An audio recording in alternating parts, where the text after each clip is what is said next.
Hello and welcome everybody to today's Truth Proof live stream. It's the beginning of the weekend, so let's hope everybody's in the weekend mood. Tonight we've got a great guest, but I'll leave that to Paul to introduce our guest for tonight. A little bit of housekeeping to do, and we're just going to do some find some chat names just to shout out. First of all, I'd like to say thanks to everybody who comes onto the live stream.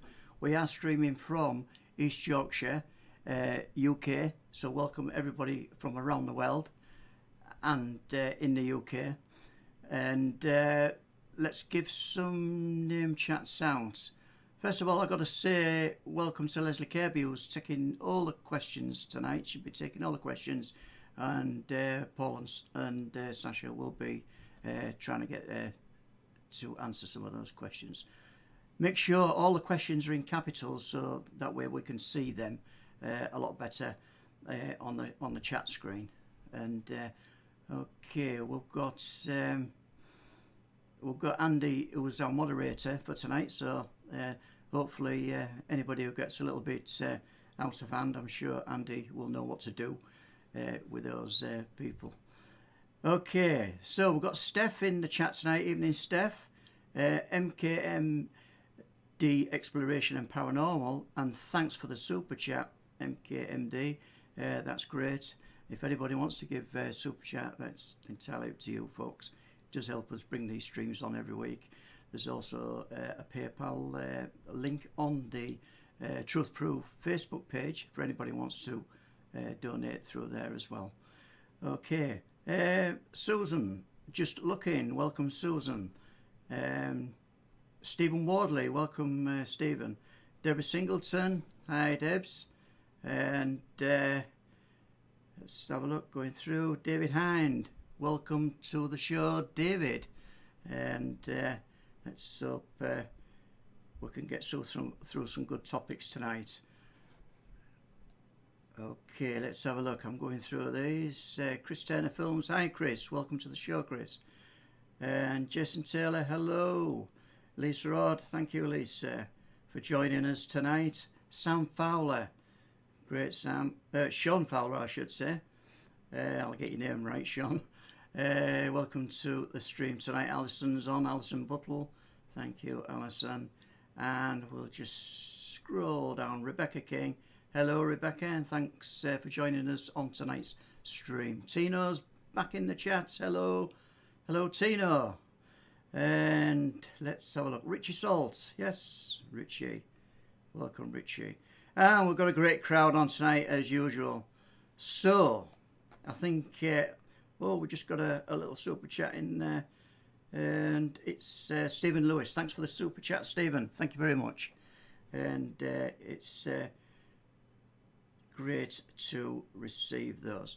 Without further ado, and we will bring on Paul and his guest. Welcome, Paul. Thank you very much, Les. Great to be here again. Week's flown round, hasn't it? And tonight we're talking to Sacha Christie, and I'm really looking forward to hearing what Sacha's got to tell us. For those that don't know Sacha, she's quite knowledgeable within the UFO field. Always got something to say. Never short of anything to say, to be honest with you. But if there's one thing I can say for Sacha Christie is, you might not always like what she says, but it's usually the truth, and that is great. We've known each other a lot of years before any of this. Well, not before internet, but before any of this kind of internet talk that we're doing tonight. So, Sacha, welcome. Hi, Paul. Thanks. No, you're welcome. And do you want to tell people a little bit about yourself? Yeah, okay. So I'm from Leeds, live in Liverpool, and I've had weird stuff happening to me all my life, basically. Mostly paranormal, but a few UFO and ET encounters as well. Yeah, and I think it's the encounter from 1997 that we'll probably concentrate on tonight, if you're good to go with that. Oh, yeah. It was Wales. I'm not going to pretend that I know it in detail. I remember seeing you doing a short video car journey to the encounter many years ago. I've looked for it online, I couldn't find it, but you've told me tonight it's still there. But do you want to tell audience and myself, can we go through the story, please? Well, yeah. I'll give you a little bit about my life back then as well, because I think that doesn't really factor into it, but there's some weird things that do tie in. I was seeing a guy called Steve, and we lived in a shared house in Leeds. And one of the people that we shared the house with, John, he was like a complete UFO nut. He was pretty much obsessed, I'd say.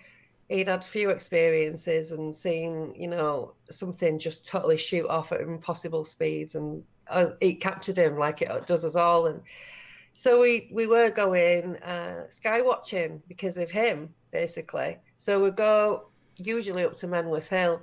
There's a hill before you get there. So we're up there, you can camp out, you can even have a little fire that we had a couple of times. It's just before you get into the forest. So we would go up there and we would skywatch. I don't know what the pull was for Menworth Hill. I think it was just because it was, you're not supposed to go anywhere near it. Like, because, like the youth of today, not that I'm a youth anymore, but, so I was 27 at the time, and I had my son, Louis, he was 6. And me and Steve had been to Wales before. We've gone in October and we went in February. Now, originally, when I started talking about this, which was 8 years after it happened, I thought it had happened in October. So when I came to the internet, and I didn't even know, I can't remember doing this, but apparently I filled out a MoveOn form and another form somewhere else of our event, and I've put in those that it was in October. But I'd not spoken to Steve because we all fell out after it had happened. Yeah. And it was 2013 when we first started talking. So it was then that he put me right, that it was February. Huh? You're answering questions I've got ready to ask you. This is brilliant. Because I was going to say, I'm sorry for cutting through. Did you have any experiences before this? Because we know we're going to get to the story. Well, yeah, when I was 6, about 6 or 7, I remember, I can kind of pinpoint it because I was sat between some stacks of bricks. There was a housing estate being built around our cottage. We lived in a little cottage, and so when those houses were being built, I was kind of scrabbling about, just messing about. I don't know what I was doing. I think I had a stick and I was just digging about in the mud, like a 6-year-old. And I looked up and I saw this acorn hanging in the sky. And I kind of looked at it for, a few seconds, and then looked away and then looked back and it had gone. Right. But that's that. So obviously as an adult, when I thought about it, I thought, well, it wasn't an acorn, was it? Then I had a few paranormal experiences in the house, but nothing UFO related. And then we moved out of Leeds, and in about, I said 2012 then, it'll be in 82. So I was 12. Me and my mum were bringing the washing in. It was out near Hull. You'll know it, probably, Garthorpe. Yeah. Yeah. So that's where we lived. So we're bringing the washing in. My mum was like, look at that. And there's this like little white light just sort of doing this, going all over, like a fly flies around a light. And that was that. So people were ringing up, what were they called it? Viking Radio? Is it Viking Radio? Yeah. Yeah. There were people ringing up and saying that they could see it as well. Obviously out there's no light pollution really, is there? It's just, So it were interesting for other people to contact radio, weren't it? So you had seen something out of the norm. Yeah. So as far as I know, that was that. I do remember as a teenager, I have a memory of being in a silver room with kids when I was little doing puzzles, but it was, I don't know why I would be in a silver room. Yeah. It was kind of pinkish silver, but so it makes me wonder about that. Yeah. And as a teenager, I remember this like wrinkly one, but he looked more human, like an old man. It didn't have big black eyes. you know, it had like normalised and wisps of hair and wrinkly forehead, like it was really, really old. I remember drawing that, and it's really hard to remember the actual being because I can the drawing I did just goes over the top of it. Sounds like me in a morning, that, but so yeah, it's all good. So I had, you know, like I said, loads of sort of ghostly stuff going on. I've had that from being a kid. Yeah. But so, you know, we'd been sky watching. So we had been looking, we did have an interest, and we bought a couple of UFO magazines. But John was the one who was completely into it. And we were just like, you know, I was the driver, I had the car. So I was, you know, I was the one that sort of drove us all over the place. But yeah, when we went to Wales in February, we'd gone with his uncle John and his sister Danya. And Danya had a little boy. He was just a little bit younger than my son Louis, and he was 6. What So year? we'd all gone in John's car. So this is 1997 now. Yeah, 97. Time travelled. So we'd gone to this cottage in Wales. I can't remember the name of the place. It won't stay in my head. I don't know why. Okay. Something barn. But anyway, we'd gone. John was driving. It took forever to get there. I remember in the car, it was just all like we were driving through fog, but it turns out it was clouds. But I wasn't really paying attention anyway. I didn't really know where we were going. But it turns out it was actually on top of a mountain 4 miles away from Berwyn. I didn't even know that. Which is interesting. You've seen the video that where we go back. Yeah. And as we get into it, it says Glenkirriog 2 miles, and it said Berwyn 2 miles on the sign. I was just like, oh my God, I had no idea it was that close. Just I didn't pay attention. Sorry, my cat's in the cat litter tray. No, it's all good. So you can hear any weird scratching. Anyway. Yeah. It's not smelling, so we're good. She goes on for ages, though. That's the problem. No, we can live with it. Right. So anyway, we got to the cottage and we were all having a look around. There was a massive barn outside and there was just all junk in it. Loads of rusty things, tins of rusty things, you know, a bit of horse tack, whatever. So we just had a good rummage around there, and we went down for a walk to the shop. And I remember going into the shop, which was the post office as well, right? I walked in and I was looking at some fruit, and I looked at the door and the key was in the door. I was like, can you imagine living somewhere where you can leave the key to the post office in the actual door and it's going to be okay? So, you know, right out in the sticks we were. So that night on the Friday, I remember as we were outside, we'd gone to chop some wood and just doing like holiday things. And we've got this big branch that we couldn't get through. So we were jumping on it to try and snap it, make it a bit smaller. But everyone was just like flying backwards. It was hilarious. So, you know, we did that for a while. That's all I can remember about the first night. So the second night, Saturday, I'm upstairs and I'm in my getting stuff out of my bag on the bed when Steve starts shouting me, and it sounded urgent. So, and the kids were like screaming. So I thought they ended up fighting somehow or whatever. I don't know. You know what kids are like. So I went running downstairs and they were fine. They were just playing Power Rangers. So Steve's like got his head through the kitchen door. He's going, come here, come here, come here. So I went outside with him and we went over to a wall. So we're looking out over these trees and there's just like endless nothing, just clouds. And the clouds were really low. And I thought I'd exaggerated that in my mind over the years. But actually, because we were on top of a mountain, that makes sense. Yeah. And the clouds just went on for absolutely miles. And he's saying, look over there, I can see some lights. So to let you know how that had all come about, Steve was washing up. This is what he's told me. He said he had the idea to go skywatch, to go outside and look. But then he thought, well, it's cloudy, so what's the point? And then he thought, well, wouldn't clouds be a good cover or something like that? So he went to have a look anyway, and he saw something. So, I mean, you know, that's happened to me as well, getting that urge to look and seeing something. Has he said he thought there was suggestion there, or doesn't Well, he we've really know? talked about it, but we don't really know, do we? But it is weird. So it is weird that, you know, he's thought that, gone out, and there's something there. So I couldn't see it. You know, it was just vast blackness. Yeah. So he stuck his arm out, you know. So I looked down his arm, looked down his finger, and then eventually I saw this little flicker of light, and I said, "It's lightning." It just went, and it was gone, and it looked like it could be lightning. Yeah. And then he said, "No, watch it."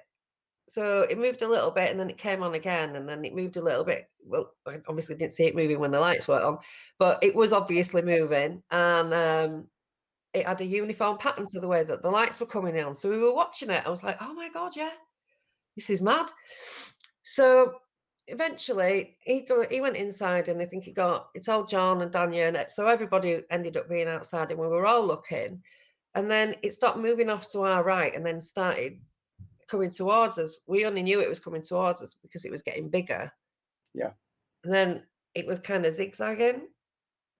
And then it went from being this teeny tiny little thing way up right over there, however far over there it is.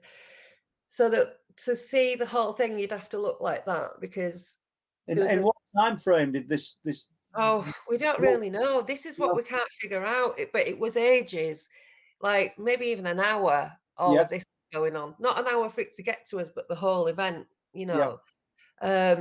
So it's zigzagging towards us, and you'd think that it just come straight over and it'd come quickly, but it didn't. It was very slow and deliberate, like somebody was driving it with a joystick, and it could only do this. And then, so it was kind of where we were originally.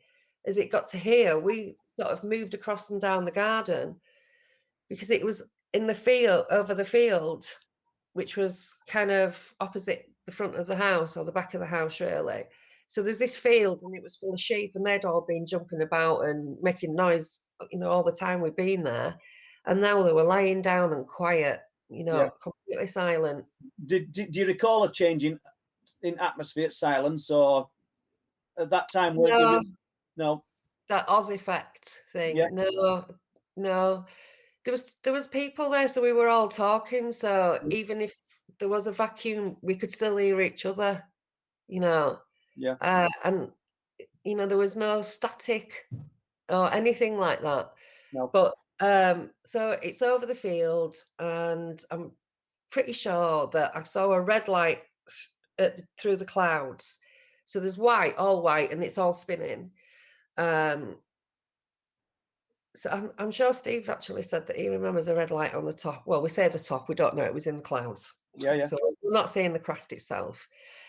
And then it just really slowly drifted like this until it was right over the top of us and right over the house. So I was literally, you know, head bent right back, looking straight up.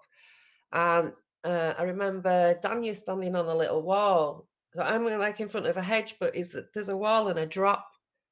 Next to me, there's like a wall. This hedge meets the wall, and it's really close to me as the wall. Behind me, there's just this big patch of mud, but it's all flattened. And then a chain link fence and some trees, and then the house is there. Then it's just a side wall. So in front of that side wall, there's a raised like box bit made of bricks, and I'm pretty sure it's a septic tank. Yeah. So he stood on there, is Steve. So he's got his back to the house. He's like faced this way to me. So he's like that behind me. Danya's here, and John's sort of near Danya. And then as we're looking up at these lights, it's like a big central circle of light with about 7 lines of light, like fluorescent strip lights. They were all rotating one way. But then there was another very, very light, you know, light spinning the other way. So that's going that way, and this is going this way. And then there was an orange strobe that hit the side of the house. I saw it out my peripheral vision. So I turned to look, and on the ground there's a sphere, and it's like, you know, I don't know, tall enough for a person to stand up in. Yeah. And it's got mist coming off it. and it's pulsing this grey-white like really slowly, like on and off, and it wasn't bright at all. It was really dull. So I said, "Oh, look, there's another one." Everyone turned to look at it. During this time, what was the mood of you guys? Was it excitement or shock or stunned? Well, I was like awestruck. Yeah. I wasn't frightened at all. It was exciting but stunning at the same time. So you're not getting that full thing, you're just like, what? We do think now that maybe something was happening with, I don't know, something that it was emitting or whatever. I don't know if it was the craft itself or an intentional thing, because when I think about the fact that Steve had thought to go out and look and saw something, and how it came over to us, we were miles away from it. How did it know we were there? How did anyone or anything in it see that we were there? They must have some, I don't know, I keep thinking about technologies, some thermal imaging that was long ranging, how they would decipher us from all the sheep and all the other heat signatures. I think it's more of an intermind connection myself. But I mean, obviously I could be wrong. You guys were there, I weren't. But it's yeah, we do think that though. But I don't want to take you away from your story. But do you too much, because people will be enjoying listening to this? But how much of it do you think were by design, or you were in wrong place at the right time? Well, I used to think that things were opportunist, but then other events happen, and I think no, I don't think it could be opportunist. You see, with Steve, we met in '96, but it turns out that we'd known each other as kids. So this Right. is the really weird thing. That cottage that I lived in when I saw that UFO was in a village called Seacroft in Leeds. No, Seacroft. So we used to go up to the youth club by the Seacroft Centre and used to go there every week. And it was Steve's grandma that ran it. And John was the guy who did all the activities. So when we were kids, we knew them. Yeah. And then we go on all the day trips and everything. So we were spending time with Steve and Danya. Yeah. And I've even got a memory of Steve skipping and jumping about in his shorts. Like, it's crazy because I had these memories. Everything's sort of planned and preordained, isn't it? Yeah. Yeah. So, do you want to? I took you away from the sphere. You'd seen the sphere with the mist. Yeah. So where did it go from there? Well, so we looked at it. We looked at the sphere, and then looked away again. It was like it was forgotten almost immediately. That, well, for me at least, anyway. Yeah. So I was like, oh, look, another one. Look, straight back up. It was like, wow. And we'd all been milling around, a bit before this, and this is the last bit that I can remember. So my son is stood next to me, and he starts tugging on my clothes, and he said, Mummy, a hand just come through the hedge and touched my foot. And he went, it wasn't my imagination. I saw it with my eyes. So I didn't look. You would think, as a mother, you would go and look over it and go, it's okay, there's nothing there. Something like that. They were getting scared with the children, and we were saying things. Oh, it's okay. It's just the lights from the farmer's tractor shining on the underneath of the clouds, just coming up with stuff so we could stay out there and watch this. So then I turned round and Steve was behind me, and I said to him, "Oh, the kids are getting scared now." So he said, "Come on, let's take them back inside." So we walked down, and Danya was just sort of next to me. So she joined us, and then we got to John, and John's. I remember this now, but it took Steve telling me to remember it. John was there with Joseph, and he had an axe in his hand, and he was chopping into the doorframe of this outhouse that had all the wood in it. He could have been chopping a piece of wood. What he was doing made no sense at all, because it was just all there was wood in that room. So he's chopping at the door from him. He's going, "No, this is how we chop the wood, Joseph." He was just obviously freaking out because he'd said earlier, he was like stood there with his hands on his hips, and he went, It's the Aurora Borealis. And I just went, in Wales, through clouds? Don't think so. Yeah. So he'd obviously turned his back to it and got Joseph's attention away from it, but stayed outside with us. Obviously, I don't think, anyone in the right mind wouldn't go back in alone into the house. Do you know what I mean? So we all walked back into the house. So as soon as we got back in, John and Daniel just walked straight back into the living room to watch TV. The children went straight back to where they were when I'd come downstairs, and Steve went straight back to the sink. So everybody went back to their previous positions like nothing had happened. It was so weird. Over years, you must have thought about that 1,001 times. Every single day.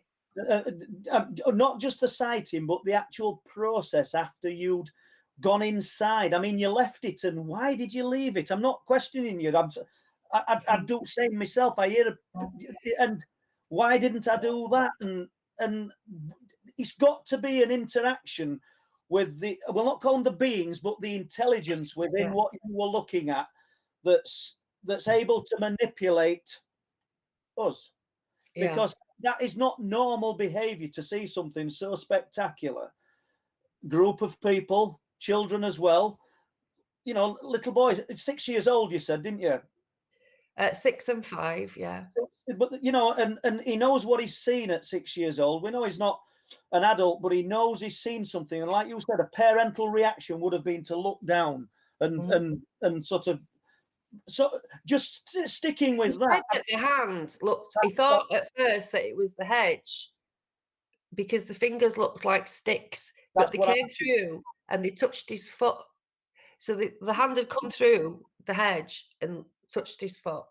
And as he described the hand, he said it looked like sticks. So like long, bony fingers that were dark. That's interesting, isn't it? And so then you're all back in property. And is it still there? Oh yeah. So everyone's gone back in, and like I say, everyone went back to the absolute previous positions. The kids had gone out, they'd had all this interruption, but they went straight back into what they were doing. Like there was no break. It was so bizarre. So I just looked at everybody like they were behaving weirdly. Yeah. And said, F this, I'm off back outside, and just stomped off.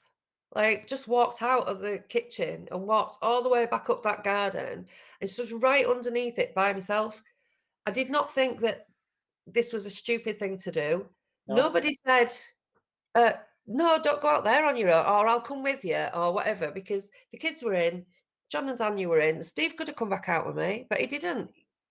He had a dishcloth in his hand and he was, doing the pots. And so, nobody concerned, nobody shouted, "Are you okay?" No, I walked out, and there's a few steps that you get up and you get onto another level of the garden. And I'd seen this sphere, and it was still doing this, glowing. And I kind of laughed and shook my head. Like, so I can't get over this. So I go and stand right underneath it. Have you memory after that then? So I'm stood there and I'm looking up at it. I can't even bend my neck that far back now.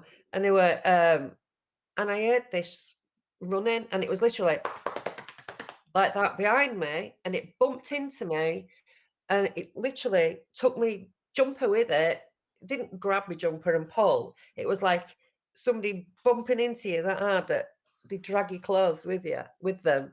Yeah, it was that close, that hard, and it was right in my lower back. That's how the height it was at. Yeah.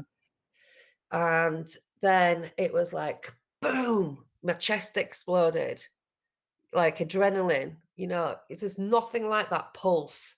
No. And you, boom.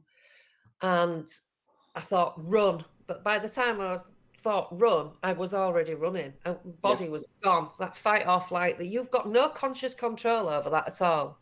Yeah. Your brain's slow. Your body's gone. I would think that running behind you and the bang to create that exactly that reaction, because whatever this was didn't need to do that, Sacha, really, did he? No. I don't know what you think. Well, I've thought a lot different things. So I remember running, but I couldn't see. I'd gone blind. Like, I don't know if it was hysterical blindness, as they used to call it in the war. There's probably a proper medical term for it, but I don't know what that is. Or as some people have suggested, well, that bump was when you went up and they took you up into the craft. Right. And then, because the wall was right next to me, Paul.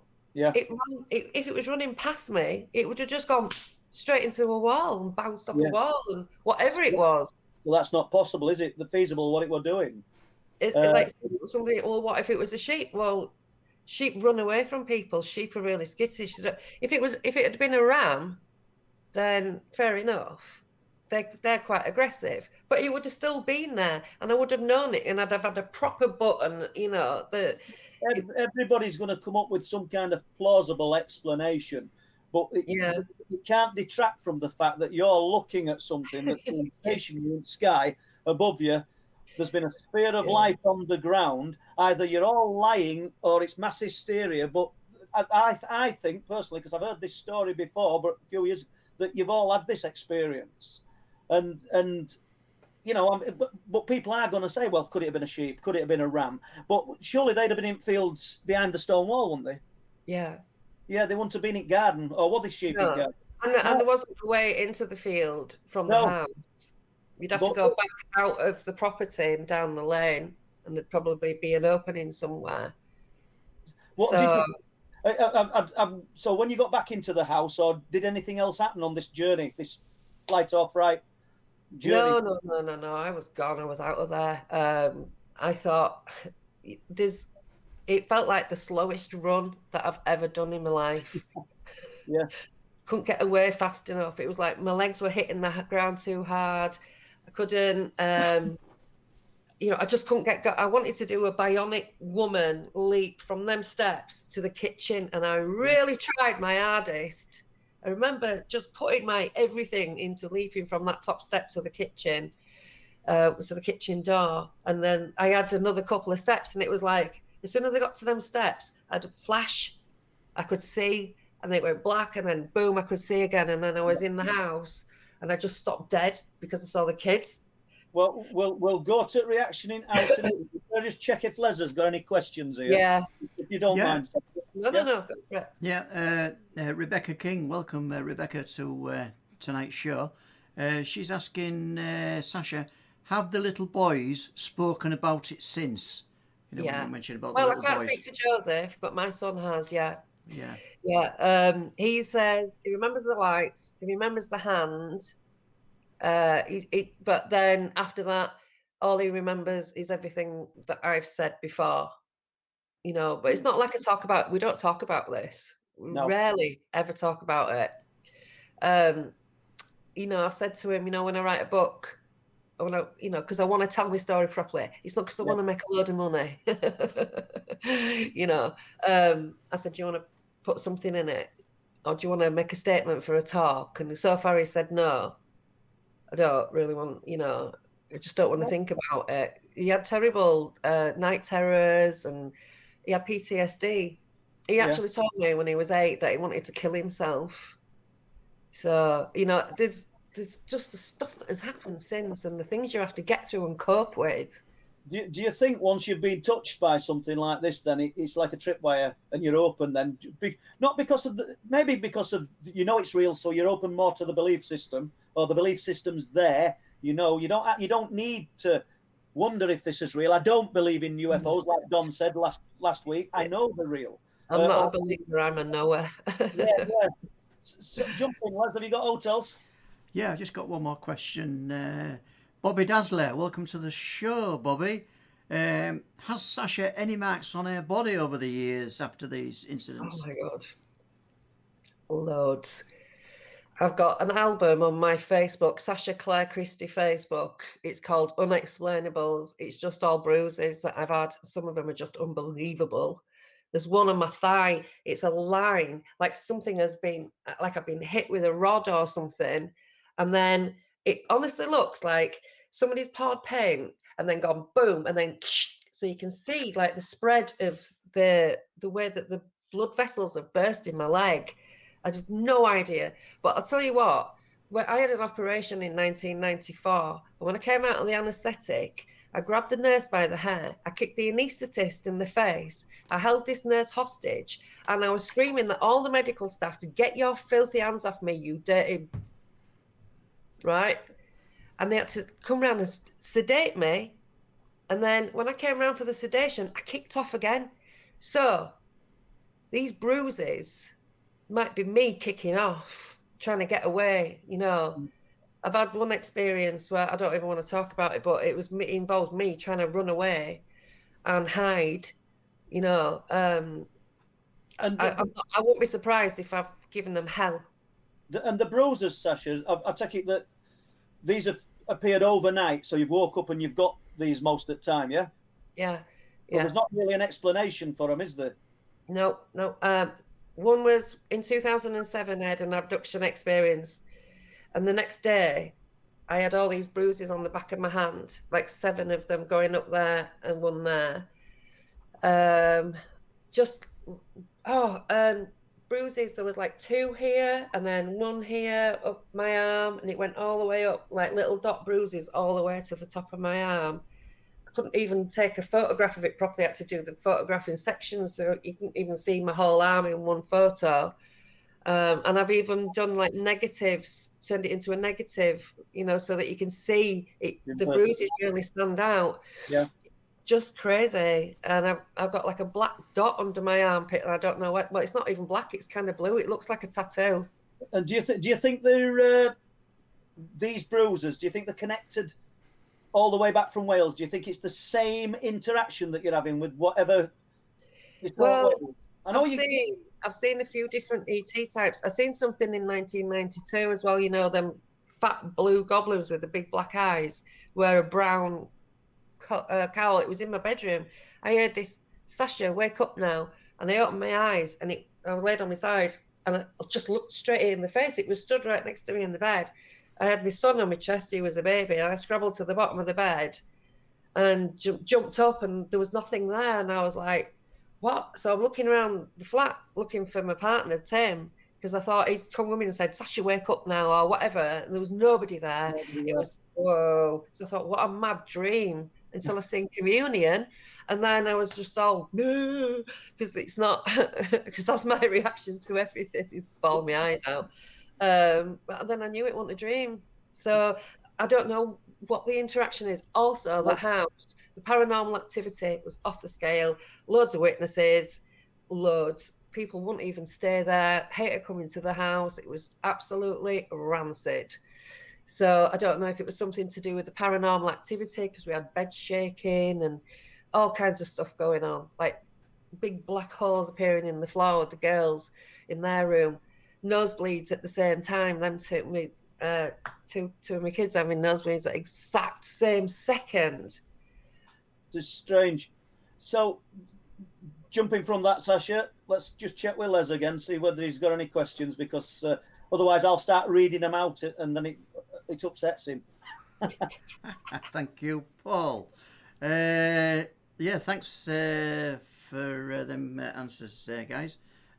Scottish Paranormal Podcast. Welcome, Scottish Paranormal Podcast. Going back to the kids again, Sacha, have they seen anything since? I know that you said they've not talked about it since, but have they seen anything, or do you know anything about that? No, actually, I don't know. My son's not told me of any more experiences or anything like that. But there was an incident in about 2007, that abduction I was talking about.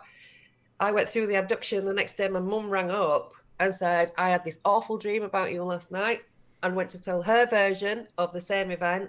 But in that, she said that he was there, and he was sat on a steel table, and she said he just looked at me like he does when he's sleepwalking, because he used to sleepwalk, and jumped off the table and vanished. But I don't think that was a dream. Yeah. So he was there as well. But there's nothing that he's, ever told me anyway. I've got another question here, Sacha. Resi Tuber is asking, do you regard the incident as having been a positive or a negative one? Entirely negative. Negative. Yeah. Yeah. It had a negative reaction. I had a very, very, well, not just me, actually. I was the one who ran for my life in literal abject terror. Fight or flight. There was no fight. I was gone. So that leaves a mark on you when you've run for your life. So I thought all those years that we hadn't spoken, that they were all okay because they were all in the house and they'd just seen the lights and gone back in. And everything was like, oh, I watched some fireworks. That's the end of that. That's the way they acted. But I was the one who had that terror and ran for my life. So I assumed they would all be okay, but they're not okay. In fact, John's no longer even alive. And, when I first spoke to Steve in 2013, he told me he overdosed. So I thought he'd killed himself on purpose, but he hadn't. He had a problem with his back. He was taking medication and he'd been drinking and he just went overboard. But the problem was the self-medication was all about this event. Steve said he got obsessed. It's affected him. Yeah, really, like I did. Well, we all did, but not so much Danya, but she had other things happen. And, he's just been in the same state as me. When he came to see me and I said to him, so how's it left you? And he said, just raw, stripped to the bone, exposed, broken, that's so it took 15 odd years, 2013. Is that when you started talking about it to the others again, really? I didn't know where they were because we all fell out. Yeah. So if I go back to the night, when it was all over, the next day we were all at each other's throats. So me and Steve and my son, we ran away in the middle of the night. Is that because of the event? It's got to because be, of the atmosphere after. It was so bad. It was like somebody's going to punch somebody in a bit. You know what I mean? It's going to get that bad. Well, it was that bad. It was just awful, and it was like it was all directed at me as well. It's because none of you could actually explain what had happened. Frustration or whatever it was had set up some kind of chemical imbalance within you all, and you were just absolutely wrecked inside your heads. Tanya was screaming at me. I don't know what she was screaming at me. She was literally bent over, raging. I was making sandwiches and I was just trying to keep it calm. You know what I mean? Because I was just like, I'm not going to react to this because if I do, it's going to go off. Yeah. She's got control. I still got control. If I make a move, she's either going to go for me or it'll be the other way around. She went on and on and on. Had it gone at this time? What? The object, had it gone at this time? Oh, this was the next day. Yeah, right, got you. Yeah. Yeah. And I just turned around. I didn't realise because I was making sandwiches. I had a knife in my hand. I just turned around to her and I said, Danya, I think you better shut up now. She must have seen that face. I don't know if it was the knife, but there was no threat there with the knife. Yeah. I just turned around and I thought, I'm not having this anymore. No. So she went out into the garden and she stood outside the window and carried on screaming at me through the window. So, and then John was being really nasty. It was just awful. So Steve booked some coach tickets and we snuck off to Wrexham and got a coach back to Leeds and left them there, So and up until the point of seeing the object and this interaction, everybody were fine. Yeah. Yeah. So it's definitely somehow it's had that adverse effect on all of you, hasn't it? John was having a bit of a snipe at me, but he was already a bit of a drinker, so I just kind of put it down to people who drink, they get moody, don't they? So Les, any more questions? Yes, Lisa Barker, welcome to the show, Lisa. Hey, Lisa. Yeah. If you saw one now, Sacha, would you be curious or leave immediately? This is a good question. Because you talked about the fight or flight scenario, didn't you? I would like to stick it out, but I don't know if I could. when people start doing CE5 stuff, I'm off. Mm. You know, mostly they're just waving at aeroplanes. I think it's rabbit in headlights type scenarios, me, because this is your talk, Sacha, so I'm just going to say this briefly, but whenever I thought I would, every time things happened to me, I thought I was going to be in control the next time. And in my mind, I always thought I would be, but I never was. So I think it's a great question. But I have seen UFOs since, but they've been in the daytime. I mean, the being itself. Do you know what I mean? Oh yeah. So I have seen more, but it's just been in nowhere near as up close.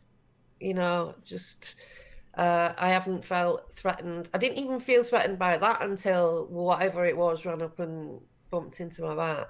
It's just coming to my mind here. What height was it above you? Well, I keep wondering about this. So the height of the poplars at the bottom of my garden is about 150 feet. And I reckon it was about there. Really? Yeah, maybe a little bit lower. Maybe 120 feet. And it was a point that actually it didn't seem to be that much higher than the house. The bottom of it was coming out through the clouds by the time I was stood underneath it. So I could see the white light. There was no clouds in front of this white light. There was no cloud in front of the fluorescent strips. You know, so that was there to be seen. And that was about 60 feet across. Yeah, I think you covered it early. 60 feet in circumference. Was it round? Yeah. I think you covered it earlier, but there were no sound, were there? Were there any feeling of pressure? Nothing.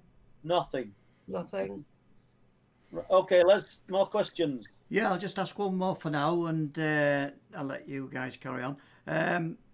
From Bobby Dazzler, great question from Bobby Dazzler. Bobby's asking, does Sacha ever notice any military planes going over at particular times, i.e. any patterns showing, you know, in the military skies there? Are we talking about at the event, Les, do you think, or are we talking about... Well, that's all in my life. There was nothing that time, but I mean, I have had helicopter harassment with witnesses. There was two, like, practically parked on the roof of my house, and then another one that came, and it was at the gable end of the house. I looked out of my attic window and I saw the nose cone of it, and I saw it pull back. So I went down and outside, and it was the police helicopter. It looked like it was about to land. It stayed there 5 minutes. A friend who lived at the bottom of the street had time to walk all the way up to the top of the street, and he's never in a rush, Paul. He walks like he's in his slippers. So he got to the top of the street and went, "What the hell's all this about then?" And I just looked at him. Like, it's because I was a bit of about 7'7". Yeah. So, you know, but I have had experiences where it's been people, not ET, men in uniform. I don't know if they're military. I don't know if they're a private outfit. They wear a uniform, but so does the security guard at Tesco's. Yeah. He's not military, you know. So they call them my labs. So rehabs, I think they are. I think they take you when you've been taken. Yeah. I want to know what has been going on with you. What have they done to you? What do you know? Yeah. Sort of thing.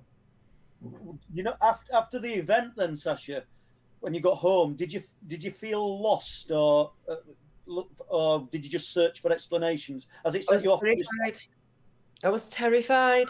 Like, I remember wanting to go to the toilet. So in the house that the shared house that we had, so you go upstairs and there's a turn in the stairs.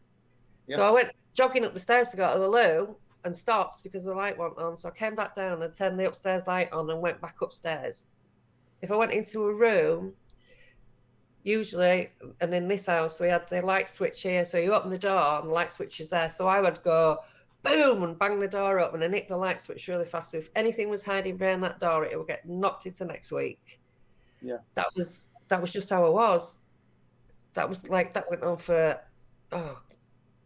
maybe 2 years.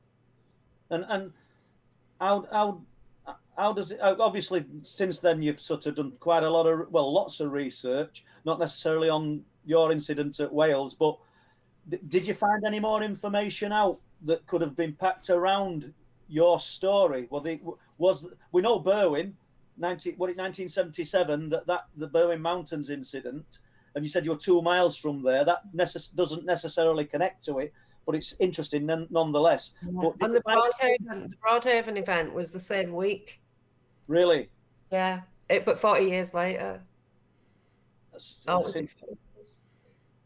Yeah, I think it was. Really? Yeah. Probably a silly question, but I'm going to ask it. Where do you think these beings, this intelligence were from? Oh, I don't know. I knew, because they've always lived here. Maybe they live somewhere we can't access or see. Maybe they're interdimensional. I do wonder what creating miniature suns in the atmosphere actually does on an energetic level, which is all the high altitude nuclear explosions that they did, especially Starfish Prime. That was insane. But they started doing them in the 40s, or maybe before. But anyway, in the 40s, there was a lot of it going on. And I do wonder, because it seems to be that the Greys started to make appearances from that point on. Yeah. Just muse babble. This is nothing that I'll stake my life on. No. But I do wonder about what would that do? That is an incredible amount of energy ripping a hole in our in something. So I'm not too sure if it's from another place, but it's here. It's certainly a giant leap. Would create some interest to some other intelligence, wouldn't we? Yeah. You would think, probably because we know too much. Do you have any plans to go back? Well, I do. Gary Jones, he's done loads of research about what other events in the area. He's found out some other incidents that happened around about the same time. He's done a really good in-depth scout about the area, what's the makeup of the land, mines, copper mines and all kinds of stuff, and what there's granite and whatever, all of that. He's gone right into it. Before lockdown, I was going to go back and he was going to come with us. Me and Steve were going to go back together and do a bit of filming and what have you. So that's still going to happen. Yeah. I'm going to do a similar thing with somebody else as well, but I don't want to say anything about that at the moment. No, it's good. I just don't want to feed the trolls. It's not so much that I'll get any crap, but the people that I'll be doing it with will. Yeah. So, and I want to write about it, but I just think that as far as incidents go, it's really significant. One landed. Yeah. That's Phil Mantle's putting it in his book about UFO landings. They're not common, and to be that close, it's not common. There's not very many of us. It's Darren Cooper, Travis Walton. There's probably others, but I don't really know because, to be honest, I don't really get that madly involved with anything. I'll help people out, or we help each other, really. Sort of emotional support.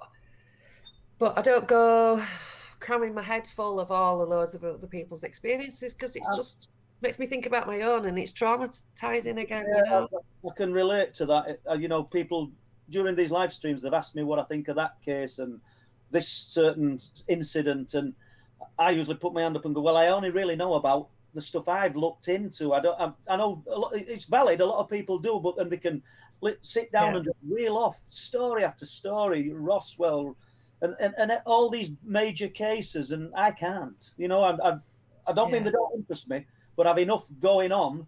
And this case, this story, this incident, whatever you want to call it, stands alone. It's good on its own. It's got its own feet. It's got its own legs, and it can stand up. You don't need other things. I asked her, did anything else occur before or after? But it's irrelevant if it did or it didn't, really. But it'd be interesting just to find out. That's all.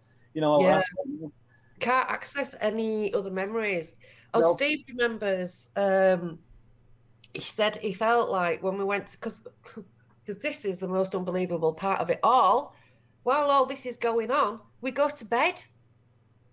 We went to bed. And did you obviously didn't communicate really about it at all? I don't really remember. See, after I went back in the house, I was totally freaking out. So somehow we got the kids to bed. And I wanted to go to the loo. I wouldn't go with it. I was literally holding onto his t-shirt. I wouldn't let go of his t-shirt. I was so terrified. I was, properly shocked. I'm trembling now talking about it. But I was so terrified. I made him come into the toilet with me, not just standing outside the door. It was only a little cubicle, you know what I mean? It was literally a toilet. And I was like, no, you've got to come in with me. And then I remember being on the bed. And once I got on the bed, I didn't want to get off the bed because I didn't want to put my feet on the floor. So I was literally knees drawn up, like hugging my knees in the middle of the bed. And probably doing this because I do this it's one of my self-soothing things. So he looks out the window and I didn't say it had gone. So he just shut the curtain again. So I think it was still out there. Yeah.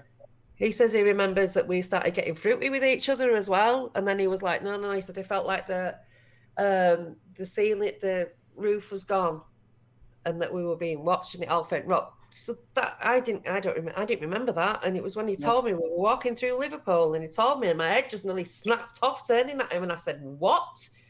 He said, don't you remember? And I was like, no. He says, yeah. He said, he said, I was like, no, we can't do this. And I said, oh yeah, what are we doing? Like, the whole thing. Oh. So I think we've got his answer here before I even ask it. But if you went back there again and we know chances of something happening again are slim, but would you try and communicate? I don't know. I want to. I talked about this to some people. We're all experiences. What would happen if we were all together and we tried to? It's okay going out or going to a conference and then going with everybody afterwards to a beach to it. It's likely not going to happen. Sometimes it's like everything seems to pull a load of people together and you all end up somewhere and then something occurs, like with the stuff that happened in 2007 with Anne Andrews. But it happened twice, Paul. So, that's that where I say, oh, lightning doesn't strike in the same place twice. But it does. So, yeah. I'm a big believer in location is key. Throughout the books. And I think you're right. Location and people. And obviously you guys had the right ingredients for it to come together. I mean, we have wondered because, like I say, I saw that UFO when I was 6. When I was 6, I was going to that youth club, and it was John and Danya and Steve and then the grandma. So it was that family, and they were the only people who ran that youth club, and we all knew each other then. Yeah. So it makes me wonder because I was a weirdo as a kid, little spooky weirdo. And I would wait until everyone had gone to sleep. I would be awake or I would pretend to go to sleep, be asleep if anyone came into the bedroom to check. And then when everyone was asleep and I could hear my dad snoring, then I would be out of the house, right? And this is in a village, right? A little village. It's in a town, but it's an original old village. The house was 300 years old. So literally the kitchen window was about that far off the floor, right? The wall just kind of went down on a weird angle like that. So this kitchen window at the back was really low down. And all I had to do was open the window and step out. Because my mum and dad had started hiding the keys to the door because I was going out. So they started locking the door and hiding the keys. And that was preferable. My mum had this thing about fire, always wanting to be able to get out. So the keys had to be in the door so we could get out the house. No problem. No looking for keys. None of that nonsense. But they started taking the keys out of the door. So I started going out the kitchen window. And what I would do, there's on York Road in Seacroft, Parklands Fields, it's now a housing estate, but it used to be just one big playing field. And further back, there was a school, Parklands High School. And so I would literally, in the middle of the night, no cars. This is like in the 70s. So there wasn't a right lot of traffic anyway, but I never saw a car. It's the ring road right at the top. So I'm near the light where the Lion and Lamb was. And then it's probably, I think there's a Harley shop, I think, there now. So anyone who knows this area anyway. So I would walk over that road onto this field, which was pitch black, by myself. Where was I going? What was I doing? I don't remember coming back. I don't know. I don't remember doing anything while I was there. I just used to leave the house and go over the road onto this field, and then I can't remember anything else. One time I remember there being like halogen lamps, like big, like the football field things. But they're not really, because it was three and they were oblong and they were kind of orangey white. And there were three of these lights in a line. So that wouldn't be like floodlights spot for sports fields. And they wouldn't be on in the middle of the night. And there weren't any on that field, and there never have been any on that field anywhere. So I don't know what those lights were. What age were you then, Sacha, do you think? Well, between the ages of 7 and 10 or 11. And one time I took my sister, and I remember the jacket I had on, and so I was 10 at this point, because we've got photographs of me wearing it, and when I know I was 10 when I had this jacket. And I woke her up, I said, do you want to come with me? I'm off outside. She said, yes. So we walked out, we went over the road, and this is the only time I remember coming back. And I can remember looking down at her and feeling really sad. Don't know why. In 1997, we found out she had leukemia. She's still alive. She, medication and all the rest of it. I don't know if that factors into it. That's all I'm saying. She wasn't poorly, baby. I don't know what the hell I was doing when I went over this road. I don't know. And why would I do that? When you say that, I've heard that a few times. That one of the witnesses at Hummonby, the second job that they used to go to, he says there's times over the years, because they'd worked on this job for 3 years, on a night when they drive to their second job, he can remember driving there. Sorry, let me correct myself. He can remember driving home, but he's no recollection of driving there or being there. Right. And just gaps in his memory that have stuck with him since 1996, 7 and 8. And they recall seeing big flashes of light in the sky where everything the land had just light up for a blink. And it makes you wonder what processes working. It makes you wonder why a 7 to 11-year-old child would leave home, go to these fields. We know that obviously you'd got an interest, you wanted to go, but then you've no recollection of coming back. I couldn't stop myself, and I was nowhere near tired. I used to do all these. I found out the meditation techniques, but it was just things to do while I waited for people to go to sleep. Yeah, spinning around and seeing if I could not, So I'll be messing around with breathing. So see, I get it slower and slower. And it's just all this stuff that I used to do because I couldn't sleep because I was just waiting until they all went to bed, and then I'd naff off outside. No conscious memory of why you were doing it. That's what's interesting in it. And I don't remember being in the field or doing anything when I got there, or sitting down or wandering around or none of that. It was just nothing. Or seeing anyone else. And when I was really little, my mum said she used to find me when I was a baby in a wardrobe under blankets or plastered up against the wall underneath the bed, like I was hiding from something. But she didn't even know how I would get that wardrobe door shut after getting under the blankets. So strange. Just weird little weirdo. Well, have we got any more questions? Yes, we've got, would you believe, in the chat room tonight, Mr. Donkey. Oh, lovely. We have Mr. Donkey. Yeah, good evening, Mr. Donkey. Yeah. Has Sacha had hypnotic regression from her experiences? I tried. I don't really hold much water with hypnosis, to be fair. One reason I don't like it is because I can't cope with the memories that I've got. So having more is not going to resolve anything. But I did try recently, and all I did was I didn't even relax, to be honest. I just told what I always say, I just ran through the event. There was no going under or anything. I don't even know what that is, but I did try. Steve wants to do it. He tried as well. We both went to this. It was like a convention thing. It was somebody that we know. Well, somebody that I know that I met in September when I did a conference with Charles Holt. He's got an office on Bentwaters. So we went to Bentwaters. I went with Colonel Holt and we had a walk around, and So it was Carl who does the hypnosis. So he had a convention on in Leeds. So we were like, oh, great, okay. So we'll just have a go, see what happens. But I don't think I'm the sort of person that can be hypnotized anyway, because I'm too much of a control freak.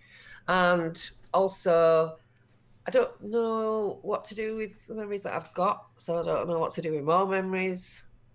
And will it just take me back down to where I was, because I have PTSD, and I mean it's really bad PTSD as well. Sitting here talking about it, inside, I feel it. When I finish this, I'll be going all every now and again, till it works its way out. It's just this tension that I get, and bit of adrenaline. I have terrible issues with adrenaline anyway, so. No, I don't know that I can be hypnotized, but Steve really wants to have a go at it. So we're going to have a look and see if somebody that is not in the UFO community who will actually do this, because we don't want anyone with an agenda. Don't want anyone leading questions or, anything like that. There's nothing loaded then, is there? It's fresh as a daisy. Yeah. Yeah. Les, have we any more questions, Les? Yes, I'm just going to ask one more question at this point. Resi Tuber is asking, did Sacha record her experience in any way at the time, e.g. in a diary or journal or anything like that? No. Get off. Sorry, my cat's scratching at the chair. No, I didn't. I don't keep a diary, because if I read it, it would drive me insane. Because I have loads of little things, and if I jotted them all down, I would just think, well, I do think I'm a crazy person, and I have thrown myself at every single therapist that I can get to, and I've tried to convince so many people that there's something wrong with me, and none of them are having it. So, that's just how it rolls. Yeah. So, is there anything else you want to add to this story then, Sacha? The account. Don't really know. Well, I think you've covered it from start to finish, really, haven't you? I mean, the rest of it, anything else that I can say about it is just the things that I've thought and wondered, because I've had a time where I was tidying my bedroom up, and I've been shopping and bought a load of clothes. There were just labels all over the floor. So I was picking them up. And as I was picking them up, I've got this take some pictures going on in my brain, because I was on the top floor, the whole top floor of this 4-story Victorian end terrace. So I had a massive view of the Leeds. It was really high up, so I got a really good view of the sky. So I was always taking pictures, but I never really caught anything. So this day, I got exasperated with myself and gave in and went to take some pictures. And there was a silver sphere, and this little black thing, and they were sort of dancing about each other, and I got photographs of that. So that freaks me out. It happened with Steve, it happened with me, and what is that connection? And the other thing is, I want to add to this, is in Bridlington, I think that was 2012, maybe 2013, I went to stay with my friend. She lived next to the Priory. So we're in her garden having a barbecue, and I looked up and I seen this white light, and it comes over and it gets to where her chimney breast is, right above her house, and then just blinks out. I said to her as it was coming over, I said, Emma, what's that? And she went, oh, and it just vanished.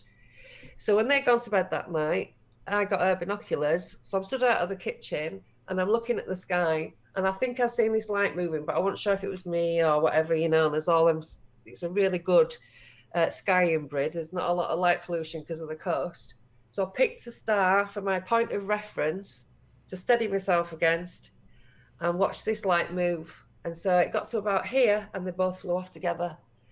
How did I pick out that light out of all of those thousands of stars? There's one moving. I could have picked any of 50, but I picked one that's going to fly off with the one that's flying. How does that happen? How does it happen? Take some photos. Okay, there's a UFO.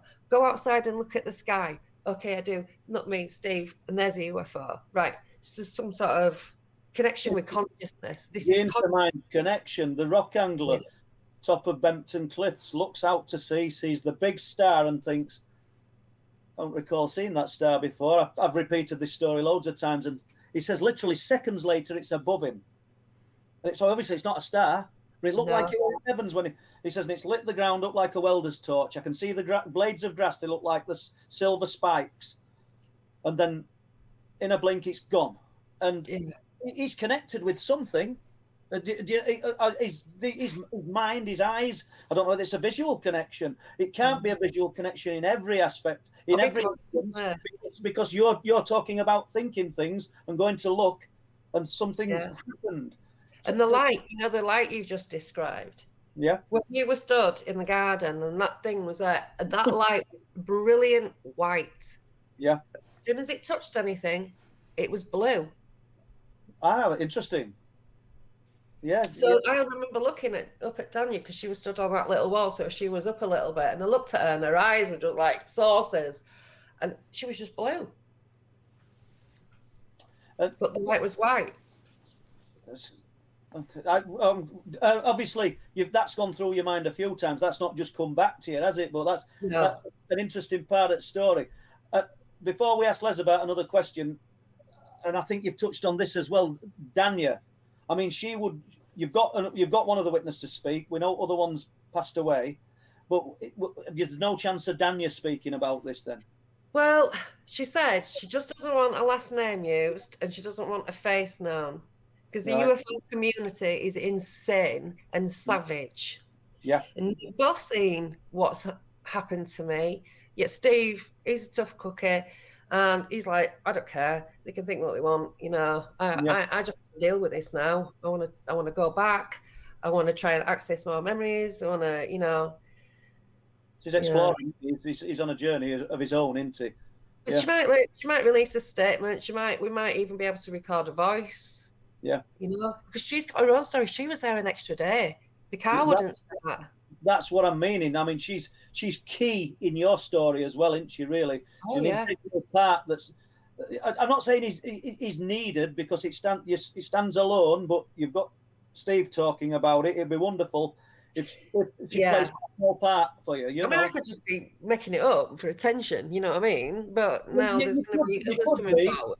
You could be, but then you're not going to get a guy who you've not spoken to for years standing in front of you or standing on a stage or wherever it's going to happen if you talk about it at any point about this incident. Even if you want to get, like you've said, Dania to release a statement or a recording, it's all going to add strength to what you're saying. Well, in August, Steve and I are talking at the Outer Limits conference together for the first time ever. Excellent. So we are going back because we want to go back and do some filming. He wants to stay the night. He wants to hire the cottage again. I was like, no, I need about 1,000 people there with me, and everyone needs to have a camera because that's a little bit much. I don't think I'd sleep, but I would probably do it. It'd be like going to a paranormal investigation. There'd be no way that I'd be going to bed. No way. Oh, you couldn't, would you? When myself and Les and other people have gone into them forests after we spoke to witnesses, it's not been to go to sleep. It's been to observe, to speak, gauge their reactions because they're going in for first time since incident. Yeah, but we're not there because we're brave. We're there to gather information, but it's an edgy experience. So yours is going to be doubly so because you were immersed in it all them years ago, weren't you? Yeah. Well, Steve can tell us everything about what John was saying as well, because they stayed in touch, obviously, because they're a family. Yeah. Well, there's a whole however many years or 8 years between it happening and John dying. There's a whole lot of conversations that they've had. Steve says that he's got a lot of stuff in Spain still, a lot of property, and there's some recordings that he sent him. So he don't even know if he's maybe sent him some things of him talking. Well, you just come up with a good point because somebody in questions asked if you kept a diary. Forgive me, I can't remember who said it. However, I wonder if this guy wrote anything down, but then you've just said there might be some recordings. Yeah, he sent Steve a lot of material. I don't know if he sent him any letters. He doesn't really know what's there. So he's gonna go back to Spain and retrieve all his stuff. That would be interesting. Yeah. Any more questions, Les? Yeah, Lisa Barker, just bringing you back, Sacha, to the. Let's have a look. Yeah, she's asking. Lisa Barker is asking if it's traumatizing. Why go back? Do you think it would give closure at all if you went back? But what if it's not your choice? You're wanting to go back. What if it happened again? There's a lot of questions in here, Sacha. And what if you're being pulled back? Yeah, well, that is actually a really good point, Lisa. Like I just said to Paul, lightning does sometimes strike twice in the same place. But the point for going back is hopefully to get some closure. Don't know that I will, but I want to go back. I don't know why. It is a pull, and often, timing is everything. Everything has its divine moment, divine timing. So I will go back, but I won't be going back just me and Steve. If I go back, I won't be sleeping. I'm not going back there going, oh, can't wait. Oh, loads of people do this. I wish I could be abducted. I wish this would happen to me. It's like, no, you don't. You seriously don't want to be me. It's going to be nerve-wracking. And we decided on this 2 years ago, and we still haven't done it. Obviously, lockdown. But as well, it's like my nerves. You know what I mean? I did go back. I went back with Dave. And I tell you what, I must have been there 5 minutes and I was gone. I watched that video now and I was like, I so didn't want to be there. I didn't want to go around the front because that's where it all happened. And I'm like going, if I walk around this corner, what if everything's going to come flying back into my head and I've now got to drive us back to Liverpool? I don't want to do that. I didn't dare. I was a bit, reluctant because somebody's there, but I'm not shy. I'm not a shy person. You know what I mean? I go around and go, oh, sorry, just didn't know there was anyone there. We stayed here. I've lost a ring in the garden, something, whatever. I would have, thought of something. But the reason I'm going back is to do a little bit of filming and to take some photographs because somebody's going to do some CGI. Finn Hanley's going to do some CGI reconstruction stuff. Because he's getting really, really good on this program now. So he can do clouds. He's been practicing. The clouds he's got are absolutely bang on as to what they were. Now we just have to figure out the rippling of the light because when it was coming towards us, there was light rippling out. Steve reckons it was a mile. I wouldn't even know how to gauge that, but he reckons it was a mile that these lights were in these clouds. But because of the different densities of the clouds, it was like some of them were going like this. And so it looked like a jellyfish tentacles, but it wasn't. It was just like shining a light through a mashed potato. If you get little lumps, you might get brighter bits. It was just like that. So, I just want to kind of, when you've had something like this happen to you, you want people to see what you saw. Yeah. So, spend a great deal of time and effort trying to paint a picture.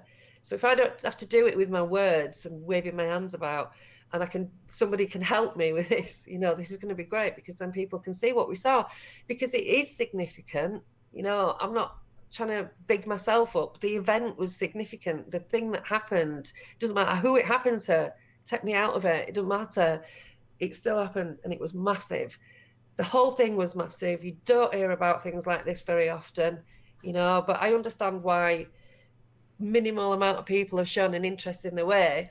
It's because it's just me telling it. And, there's so many liars on the scene that, it's just another yakking. I'm just doing blah, blah, blah.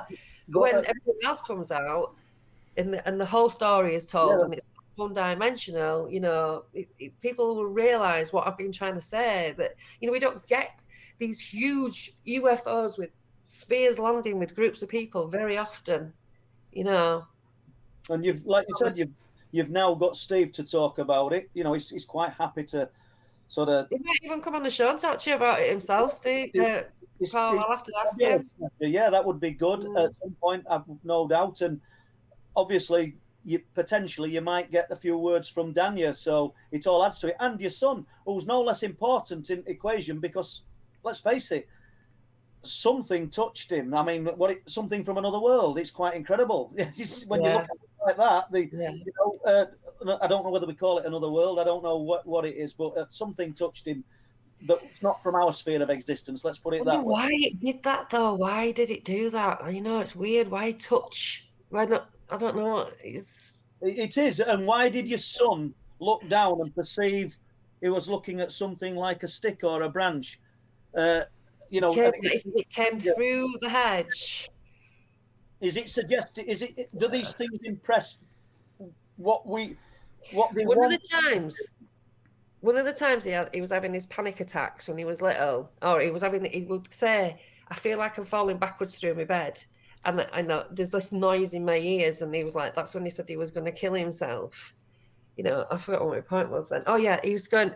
I had hold of him and I was saying, "It's okay, you're okay," and he's like, "Get your hands off me! They're like sticks." Really? And then another time, he was on his hands and knees, scrabbling, like literally, like this, oh God, going, "I want my mum, I want my mum, I want my mum. Where's my mum? I want to go home. Can I go home now? I want to go home now. Where's my mum? I want my mum."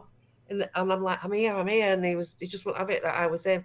And he'd sleepwalk and look right through me, you know, and just like do this really weird, like robotic kind of movements with his head. Not like sleepwalking when you see people throwing stuff about and being funny and cute. It was not like that at all. It was scary. Yeah. You know, it was, and I didn't know what to do for him. You know, I just didn't know how to help him. It was just awful. It's affected you all deeply, really, hasn't it? You know, I mean, it really has. Yeah. Now then, we better ask Les, because he's probably got a few more questions, perhaps. Have you, Les? Yes, a good question from Karen Fiona. Welcome to tonight's show, Karen. Yeah.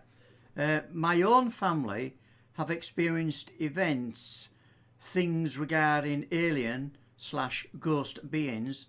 So I was wondering if Sacha felt her own family have been specifically chosen to experience such events. Now, well, they say it runs in families, so it might run in families, and it might be a genetic thing. It might be something that the following don't know, like the blue monarch thing that was supposed to be genetic genetic memory and whatever, something like that. So I don't know. It might be that.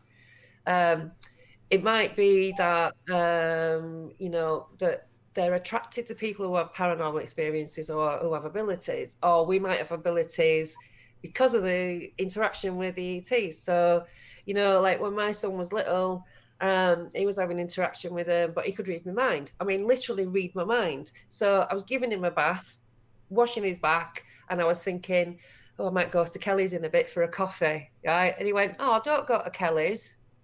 I was like, and then, you know, washing his hair, and I was starting, my brain wandered off into my friend Pid, and he said, how's Pid? He was reading my mind. The day that he told me that the aliens had hurt him, I was in they had their own bathroom shower room. So I was literally, when I get mad and I need to solve something, I'm cleaning. So I'm scrubbing the bog and I'm thinking, how can I stop this? How can I stop him from touching him? I can't sit outside his room all night with a knife. I tried that with Louis. They just make you go to sleep. You know, because I was on guard for years. I was literally on guard every single night, which is why I ended up with a drug problem, because I needed to stay awake. You know, people weaponize that now, but I had good reason to want to stay awake all night.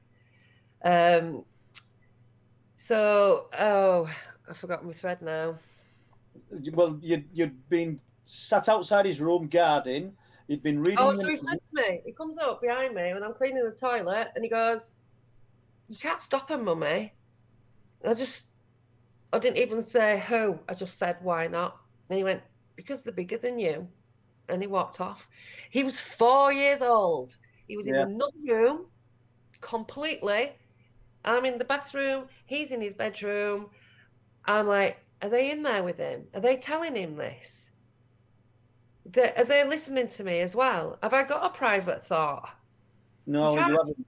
You can't even understand unless you've been through it. What that does to a person. Your own thoughts are not your own thoughts anymore. Almost like you're rifling through your thoughts and picking. Oh my God, I can't even tell you. You can't shut your door, lock your door, be safe on the night. You can't keep your family safe. You can't protect them. You've got no safety, no sense of safety whatsoever, ever. And I don't live with a bubble and a lid on my life. There's nothing from the top of my head to the furthest reaches of space. Nothing apart from my ceiling. And it's the only thing that makes me feel safe. I'm agoraphobic.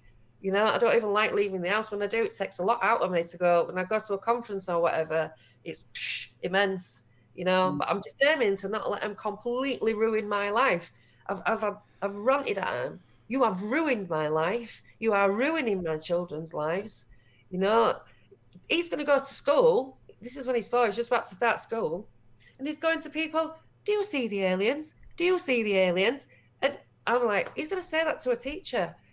You know, I freaked out this one night. I was just freaked out, and I silent screaming, silent going nuts at my kitchen ceiling, which is where I directed everything as if they're above me watching. They're probably in the room, and I just couldn't even see them because they told me how the suits they wear, it bends light around them, so you can't see them, you can't detect them. This is why you can't pick them up on camera, because the things that they wear just work on a photon level. This is not on this basic pixel crap that we've got going on. This is photon stuff. So they can totally bend light around them, and nobody will ever see them unless they want them to. And I'd been calling them, I don't know if I can swear, chicken shit cowards. I was fuming, called them chicken shit cowards, hiding from me. Oh, what are you hiding from me for? I'm just this little woman. What am I going to do? So the next thing I know, I see him. And then, you know, the eyes, man, I tell you, it's just like looking into the universe. Yeah, and it's looking back. Yeah. You know? Les, I'm not more questions. Yeah, I'll get a couple of. No, it's all good. It's all good. Shaking like man. Ooh. Yeah, well, Bobby Dazzler is saying, let's have a look. He says, Bobby Dazzler says you're doing really well, Sacha. Appreciate you sharing your experience. Yeah. Little Bobby Dazzler. Yeah, and It's hard to share, Les. There are things to talk about because you realise we're in good company here. We have a great bunch of people listening and joining in with chat, and obviously we'll get favourable people listening to the podcast, but we will also get people who don't believe a word I say or you. But that's understandable, though. Oh, it is, yeah, because if there's not crazy. I struggle to believe it, and it's happened to me. I don't know where to put it in my head. You know, it's like, where do I put this stuff? I'm just like, this with it. Oh, I don't know where to put it down. I've got nowhere to put it.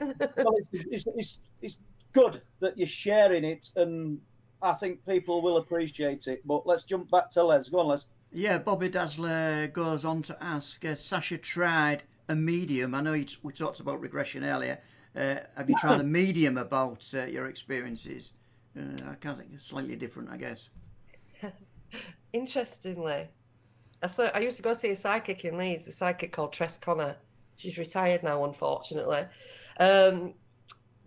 She said to me, and it was before I'd been taken by the reptilians in 2007, but it was obviously after the 1997 thing. It was in the early 2000s, and she just come out with it. She said, she just went, the Lizzies are real, you know. She said, my husband, we were at a party once, and he said to this other psychic, why do I always see UFOs? And she said to him, have you looked in a mirror? And I just went, oh, for God's sake, don't tell me I'm an alien. You know, like, I don't know what she meant by that, but she told me the lizards were real. And I was like, whatever, I don't know anything about anything. And then I found out they were in 2007. So, yeah, well, I hope at some point, I mean, I don't know what stage we're at with this show tonight, and it'd be a shame to talk about 2007 really now, because we couldn't do it justice. But if you just give us an overview, and we'll talk about 2007 in 2 or 3 weeks' time. All right. Just a brief overview of what There's it was. a family called the Andrews, Jason Andrews. He was taken by reptilians in 1982. This family came forward to the UFO community looking for help. They should have been told that there isn't any, but anyway, they weren't. So he'd been watching TV, watching a show about a guy who had had some regression, and he said, "Well, he's an idiot because I remember everything and I don't want to." And he threw something at the TV, and that was the first they knew of anything. So they went to Tony Dodd, and so they became well known in the community, and they'd written a couple of books. Or she'd written a book. Then I went to a conference and met them. This first conference that I'd ever gone to in 2005. 2006, I met them again and something happened. And 2007, I went to their house and was taken by the reptilians. 7 years later, I go back. There's a whole load of stuff that goes on in between. And I go back with my friend Paula, and she's taken as well. But it's not just me and Paula. It's not just Anne and Jason. Ellis Taylor was taken with me as well. It was the same night he was there. Paola Harris was there. Even though she hates my guts, she will say that this happened. There's another couple, Lynn and James. There's Mike Ora and Fran. There's just a whole load of people who've been taken, and it all centers around this family and going to their house. And when you've been tagged, it continues in your own life. However, there was a strange incident where my mum told me about a dream she had of a lion man who had 5 sons. His eyes were suns, which reminds me of the ancient Egyptian religions, and Ra, with the, and then my mum had told me this. It was years after I'd heard and read Anne's version of her seeing this lion man with fire for eyes. So I was like, wait a minute. So my mum and Jason's mum have both seen this guy, this being, an upright, lion-faced being. And so it was years and years apart, the two events. So it wasn't like they were seen at the same time. It was years apart, like a decade. And, so that was going on in the background. There's got to be something there connecting that. If we've both been taken by the reptilians, Anne's child has, my mum's child has, there's something else there. So it's like there was a thread in the background way before we even met. So it's just crazy. So the book, in case anybody wants it, unless I've got it wrong, was it called Abducted? That's the first one, yeah. And then she wrote one called Jason, My Indigo Child, but then she got ripped off by the publisher, so she had to reformat it and rename it. And it's now called, I think it's called Walking Between Worlds Belonging to None. Also, Ellis Taylor wrote Dogged Days about that weekend that I was there. And Mike Oram has written Does It Rain in Other Dimensions? And that was all about that weekend as well. So there's people who've written books about what went on that weekend. So with basis of a brilliant hour and a half. It's nuts. It's crazy. And I warn you now, it's crazy. And it sounds like total nonsense. And I'm ranting to the mad woman. But it's not just me saying it. Listening to this, and I'm sure that we can do this in a few weeks' time. All right, any more questions, Les, or are we winding up? Let's have a look. I'm just going through them. Sacha, what is your website? Don't really have one. I used to have one, but I can't keep up to it because it's not my profession or a hobby. I've got a blog, but there's nothing about it. There's one blog entry, a group close encounter in Wales, I think I called it. But the rest of it's all about Larry Warren stuff. So, I haven't really got a focal point. If you go to my YouTube, I think it's called Sacha Christie Abnormal Instigator or something like that. I might have changed it. Paranormal Mysteries. Sorry, I changed it to Paranormal Mysteries. I've done some abductee video diaries with my friend Paula where we talk about all this, the reptilian stuff. So that's abductee diaries on Paranormal Mysteries. I think that's what I call my channel now. See, I don't even know what I call my channel. That's how on it I am. And Sacha, I really think you should get pen to paper or fingers to keyboard and. Well, I know you told me, didn't you? You told me recently, get that bloody book written. So I have actually made a start on it. I think so. Yeah, that question came from Jane Bowery. She goes on to ask, and I'll ask one last question for tonight. Okay. Sacha, have any of the experiences been positive at all? No. Some of them have been insidious. One that I do like, which I don't really know how to explain it. It was that I was in space. I was in a craft, but the bit where I stood was completely see-through, but it was like shimmering, like it was made of energy. And I could see the planet. I could see Earth. and it was so bright. It was like a light bulb. It was that bright. It was so beautiful. And it was like I was coming back down on an angle like this towards the planet. And it was the most breathtaking thing I've ever seen in my life. I don't think I could have imagined that. I don't think my imagination could give it so much life. It's alive. This planet is alive. It's not just a lump of rock with a load of people scrabbling around on it. It is a living thing.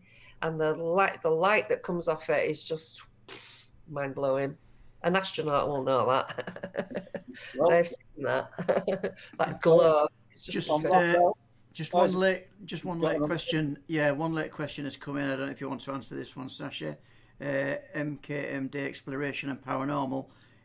Sacha, have you been officially diagnosed with PTSD? And if so, what treatment have you had, and is it effective? I'm a veteran and found it difficult to get treatment. No, you can have 6 weeks of counselling here and there. That's all you get, 6 to 8 weeks, and you have to wait 18 months for it. Mostly what they want to do is give you antipsychotics. Some of the side effects is like instant death. I'd just rather wing it. I've learned loads of like little Jedi mind tricks to, be okay. My main one is it happening now? No, I'm okay then. But I have terrible adrenaline. I mean, like, I don't know if you see my hands are shaking like mad. And that's not because I'm cold. That's just from going through it again. It never stops. I don't think it ever will. It's this tension that gets me inside in my stomach, and it's all here, and it's like a but there's like yourself, there's just nothing for us. The mental health system is just so overwhelmed, and I can't afford to see a psychiatrist and pay for one. So I just have to micromanagement every day. And some days I'm just not okay, Well, I think you've dealt with telling your account tonight. Brilliant, Sacha. I, for one, have enjoyed it. Nobody's asked me any questions, which is great because it's all been directed at you, and I think that's how it should be. Really good, and thank you. I have nothing else to say tonight, Les, and I don't know where you are with it. Yeah, well, from me, Les, Digital Creations, I'd like to thank you both for being on the Truth Proof channel tonight. Thank you. Sacha, we hope to hear the 2007 story, was it? In the coming weeks, I guess. And you need to get Paula Green on. Yeah. Stuff is, and she's absolute. I'd 100% stake my life on her telling the truth. Yeah, and you know me, I don't suffer liars. No, you don't. Okay then, well, thank you guys, and good night to you both. Okay. Thank you, everyone. Okay, well, that's been a great Truth Proof live stream tonight. Hope you enjoyed it with Sacha Christie. Hope you have a good weekend, everybody, and a week to come. Next week we'll have another guest on, obviously, and hopefully we'll get some interesting views, topics on the paranormal, unusual and unexplained. So it just leaves me, Les from Digital Creations. I'd like to thank Leslie Kirby for being on the forwarding the questions to us tonight, and obviously Andre, who was our moderator tonight. So it just leaves me to say good night.